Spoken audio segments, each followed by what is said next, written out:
Pinangunahan ni PNP Chief General Benjamin Acorda ang promosyon ng ilang matataas opisyal ng pambansang pulisya na matagal nang nakabinbin. Nangako naman ng DILG na tututukan nila ang iba pang naantalang promosyon ng kanilang mga tauhan. Report mula kay Mar Gabriel.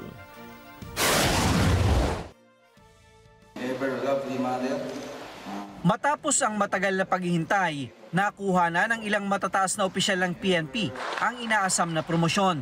Kaninang umaga, mismong si PNP Chief General Benjamin Acorda ang nanguna sa donning of rank ng 4 na mga general.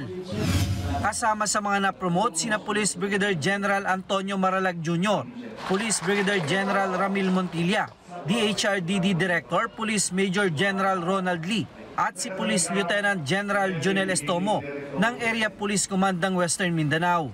We put more stars on your shoulder while we believe that kailangan you live your life, but it entails sacrifice, it entails service, sharing your time, sharing your influence.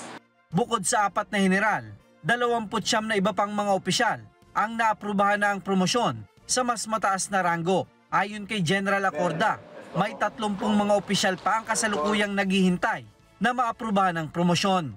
Everything had been ironed out, so tuloy-tuloy naman ang mga papeles. Except for some, siguro, yung mga nag-expire, mga clearances and everything.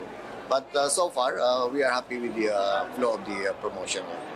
Gusto kong batiin ng lahat. Sa New Year's call nitong Miyerkules, mismong si DILG Secretary Benhur Abalos ang sumiguro na tututukan niya ang mga nakabinbin na promosyon na nagresulta sa pagbaba ng moral ng ilang opisyal.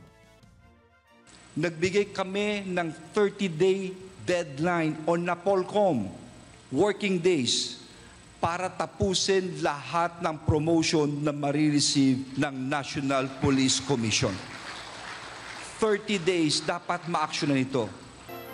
Para masiguro na hindi na mauulit ang pagkabinbin ng mga promosyon, nagpalabas daw ang NAPOLCOM ng isang memorandum circular kung saan nakadetalye ang pananagutan kung hindi nila ito matutugunan. Mar Gabriel, para sa Mata ng Agila, matatag, matapang, matapat.